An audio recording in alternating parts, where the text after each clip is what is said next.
Hello, beautiful humans, and welcome to the Mental Wellness Wake Up Show, a weekly podcast where growth minded, creative people come to learn best practices from both spirituality and psychology that create lasting well being. I am your host, mental wellness expert, improvised acting teacher, therapist, and coach, Dawn McMillan. Let's get to it. Hello, you beautiful humans, and thank you for showing up here today.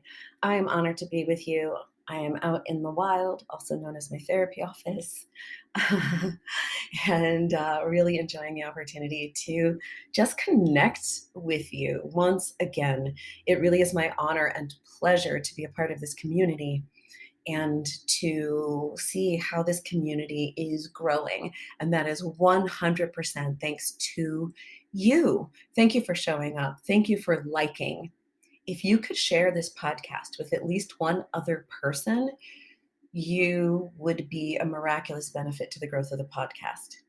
If you could find your way clear to give a ye old 5-star review, on whatever format or platform you are listening on, but especially Spotify and Apple. That would also help grow the podcast. I believe that the more of us who are looking to elevate consciousness and create more joy on this planet, the better. So thank you, and thank you for that. I've been inspired by two things that I've heard very recently, and I'm going to do my best to integrate them in a way that is actually useful to all of us. So let's begin.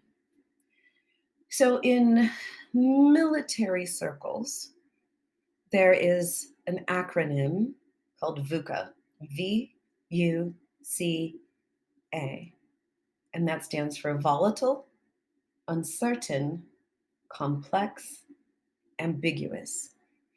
And this acronym is used to help prepare soldiers, that's my word for it. I know there are sailors and other kind of things, but I'm an Army brat, bear with me, to prepare fighters for going into situations that may be very, very stressful because they are volatile, uncertain, complex, ambiguous. Here's my question. Have you noticed anything else besides war zones that might be volatile, uncertain, complex, or ambiguous? Day-to-day life, for example?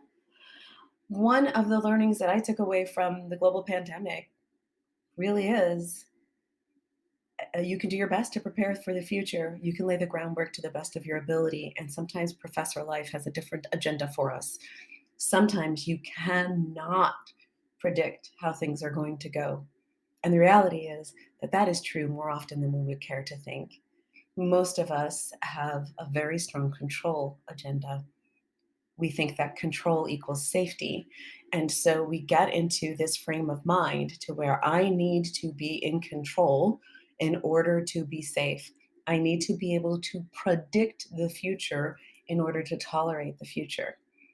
And yet, there are any number of circumstances in which we find ourselves involved in situations that are volatile, uncertain, complex, or ambiguous. So, what does that do to our nervous system? Those circumstances are a beautiful recipe for triggering that sympathetic nervous system, the fight, flight, freeze, fawn. And there are, throwing jewelry on the floor, there are entities on the planet right now who are going out of their way to keep us in a constant state of fear, to keep us in a constant state of feeling unsafe. And because there are people who are fearful and feel unsafe, those same people being triggered are actually acting out behaviors that make it less safe for the rest of us. Here in the United States, we've seen an uptick in hate crimes over the last 7 years. Here in the United States, we've seen an uptick in aggressive driving and car accidents. So as that happens, as some people are triggered by their fear, their anxiety, the media outlets that they're consuming that promote paranoia, hatred, othering, we now, the rest of us, have to now compensate for that aggression, for that hostility. And so now we start feeling unsafe. And then we start feeling unsafe. Our nervous system gets set permanently to fight, flight, or freeze, or oscillates among them. I was working with someone recently whose diagnosis is depression. And as we were working together, she verbalized some awareness of the degree to which anxiety has been running the show for her. And what will happen is we get those triggers from inside or outside that we are unsafe for whatever reason. And in her case, anxiety jumps up, which is in the fear spectrum. Her nervous system just did not have the ability to get into anxiety mode. Remember from our anxiety episode, anxiety is asking you to take action. And she didn't have it. And so her nervous system switched to freeze, full shutdown, only managing to get to work. And so, what we are confronting, and I don't mean to be dramatic or I don't want to be over dramatized day to day life or underplay the significance of being in an actual war zone. So please hear me. I'm not trying to say that day to day life is actually like a war zone. That would be disrespectful to every human being who's actually had to live in that space. So I'm not doing that. And I want to draw the parallel in our nervous system that when life feels, appears, or we experience it as volatile, uncertain, complex, or ambiguous, we shift into that sympathetic nervous system, which shuts down our ability to reason. It shuts down our ability to empathize for the most part. I'm oversimplifying the neurobiology of it. And that is not a space that any of us want to be in. Do you, as a human being, want to walk around in a constant state of what's that? Or being so frozen that you can't manage to get up off the couch unless your livelihood depends on it? Or violence. Like, do you want to go around committing acts of violence against people? I mean, the road rage is insane right now. So what do we do about this? What do we do about this? What do we do about this? We want to trigger our parasympathetic nervous system. We want to get into tend and befriend, rest and digest. We want to give ourselves a break. Even if life appears volatile, uncertain, complex, and ambiguous. And hear me out. I'm not really a huge Star Wars fan. Don't shun me. Don't shun me. I'm still a good person. And Jedis are not activated. Our most competent Jedis, our most competent martial artists, our most competent sports figures are not freaking out, right? When you freak out, you choke. You freak out, you don't do your job. You get into the zone. You get into the zone and you are much more effective. So if the world is in fact a little dangerous, let's make that a given. If in fact the world is a little dangerous, you make yourself safer by being calmer. You have more of your internal and external resources available to you if you are calmer, if you get yourself into that centered space. So the lie of fight, flight, or freeze is that it makes you better. Now, unless you are actually in physical danger, the car is careening towards you, the person is in your face screaming. Unless you are in physical danger, emotional danger is not served by flight, fight, or freeze. It makes it worse. So that acronym was actually brought to my attention not in the military context, but by a Buddhist teacher, the Venerable Tenzin Priyadarshi. Tenzin Priyadarshi brought that to my awareness. And now I want to tie it in to something that Tara Brach spoke. Tara Brach is also a Buddhist teacher. Don't let the Buddhism distract you. We're talking philosophy and tools. And she was sharing on a podcast recently about survival of the friendliest. What? Didn't I mean survival of the fittest? No, friend, I did not. Survival of the friendliest. It's not the whole point of the podcast, but it is something that popped out to me. If you think about the reason why dogs are thriving and wolves are not, one element is their friendliness. The animals who evolved to become dogs learned to communicate and cooperate with us humans, the apex of the predator system, the most dangerous people on the planet, right? So now my house is completely arranged around the comfort of the four-legged critter. Yoga mats, runners, soft little stairs, very specific foods and temperatures. The dog is the boss of the house. Survival of the friendliest. That being able to tend and befriend is actually a survival strategy. Wolves are endangered, dogs are thriving. What about Homo sapiens? What about Homo sapiens? Homo sapiens survived by banding together. We were not the biggest, we were not the strongest, but we were the ones who were the best able to band together. And so we were able to outcompete our other hominid competitors, and we were able to survive even until now. So, yes, I'm oversimplifying everything, and this is for a point. What if what we are being called to do in this time of what is to lean into survival of the friendliest? Now, I'm not suggesting that, you're out at the bar and there's a bar fight and, you just walk in and say, hey, can't we all just get along, and you get punched in the face. I'm not suggesting that. And I am suggesting that most of the sympathetic nervous system activation that we experience is self-inflicted.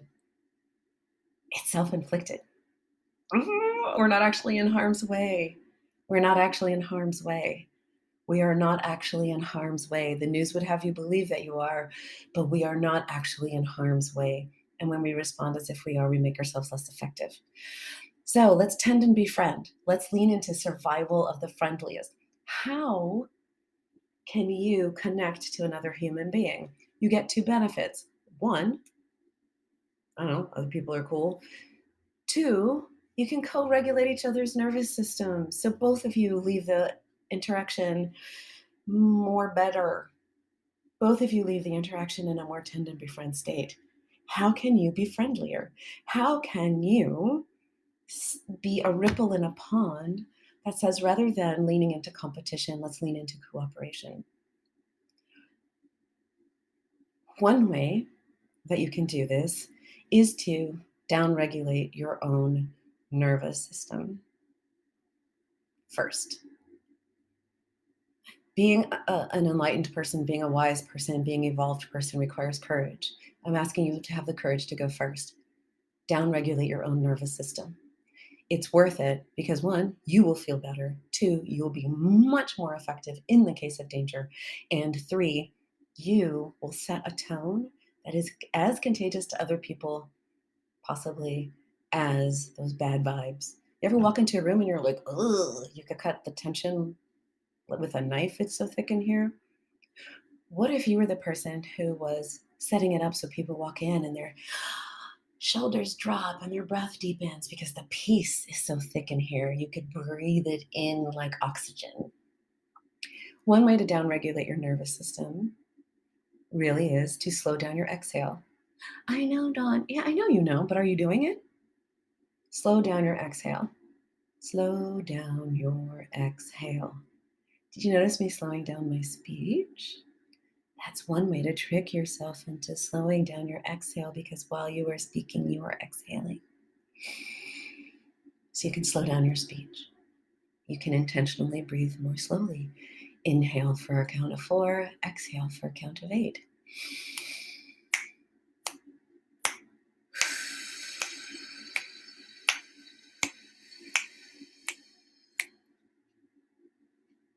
What else?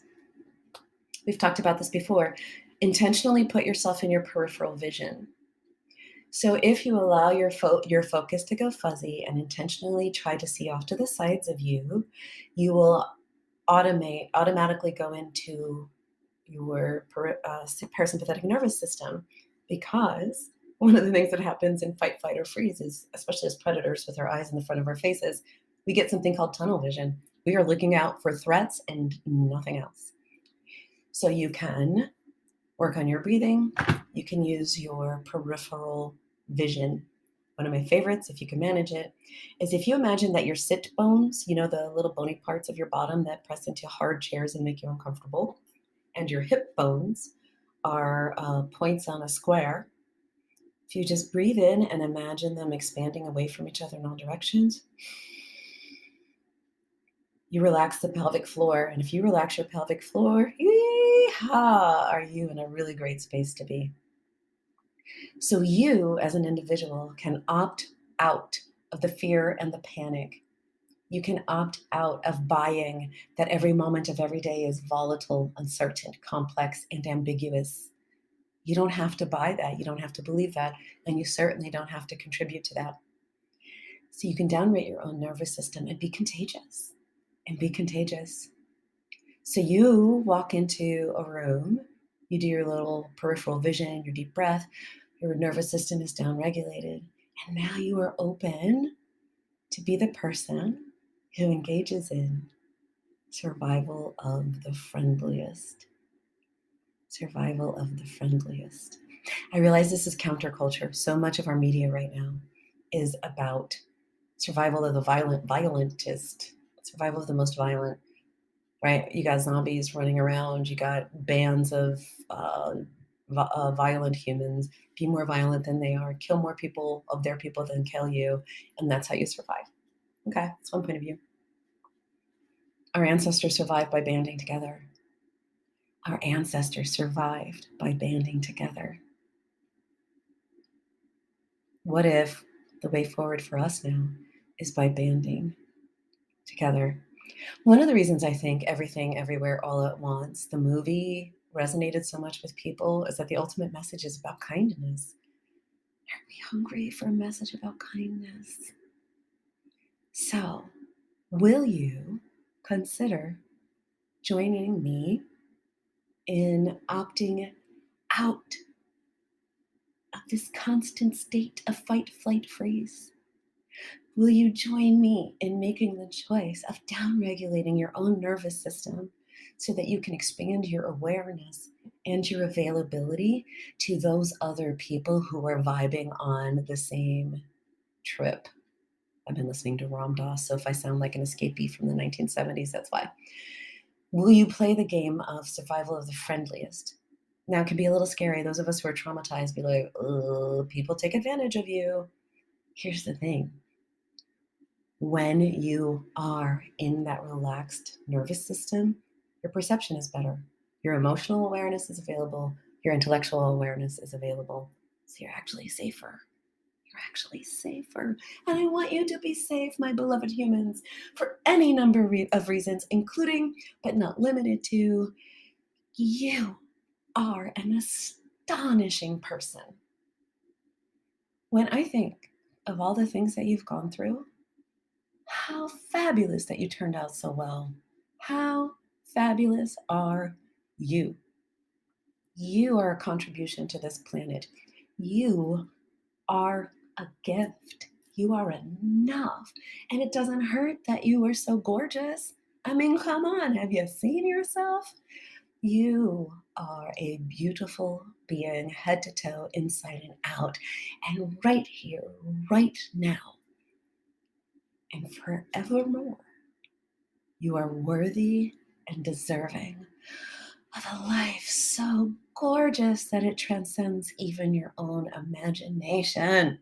So yeah, let's go out there and let's be friendly. Forgive the soapbox. I hope you'll join me. Until next time.